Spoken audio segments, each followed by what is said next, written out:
Hi everyone, so in this quick video what I want to talk about is missing a loved one at Christmas and how to manage that.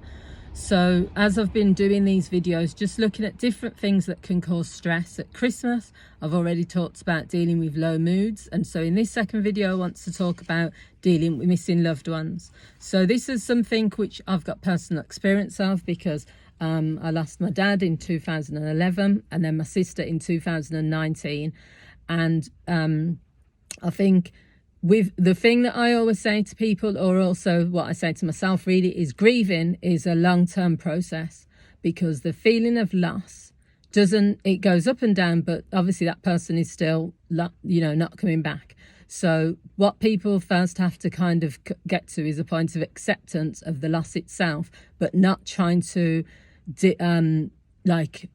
eradicate the grief or the feelings that come from that. So a lot of people do the other way around. So what they'll try to do is say, I don't want to be crying all the time, I don't want to be sad, I don't want to miss the person. But that's an unnatural way of responding.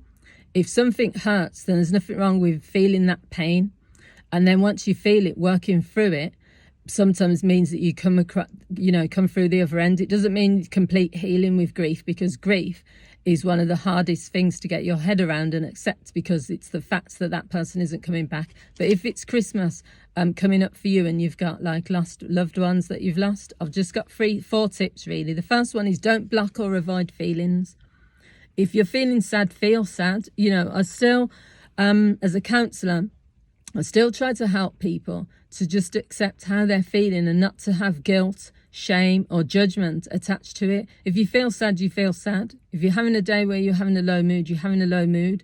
There's no rules that say you have to behave in a particular way, but especially when you're grieving. So just accept how you're feeling. Don't avoid or block those feelings, because they'll come out in other ways. The second one is think about what you could do for that person in their memory. So you could light a candle. You could go to visit their grave. That's what I've done with my sister. My dad was buried in Ghana. So, and in fact, I haven't been back to Ghana since he got buried there.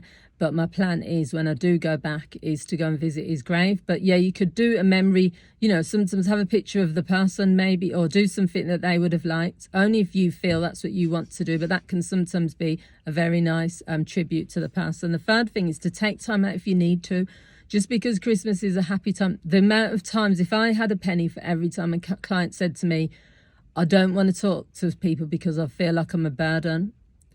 Now, you can feel that way, but that doesn't mean that that's true. So if you're thinking talking to my friends and family is a burden, then that's your opinion of what you feel. And that's fine. But why not give them a chance to say to you that they're happy to listen to you, or maybe they'll say that you're not a burden. So for me, I'll always say that, if you are feeling a certain way and you need to take time out, just say to people, I need time out. I'm struggling really with dad's death, or, my sister, it's coming up to the anniversary of sister's death, or whatever it is. You can say that, but also you can ask for help as well. And let them be the judge to say, no, I've got too much going on. But don't assume that people are not there for you. And the fourth one is try to enjoy your day while remembering the person. So you don't have to this is another thing that people do. And there's no criticism or judgment, because everyone deals with things in different ways. But if you're making Christmas about the person who was lost, and then you're saying things like, dad usually sat there, so we can't sit there. Our mum would have loved that cake. And it's fine to have memories and to say that, but what you don't want to do is for your whole Christmas to be centered on the person who's no longer there. You can do the memories. You can talk about them.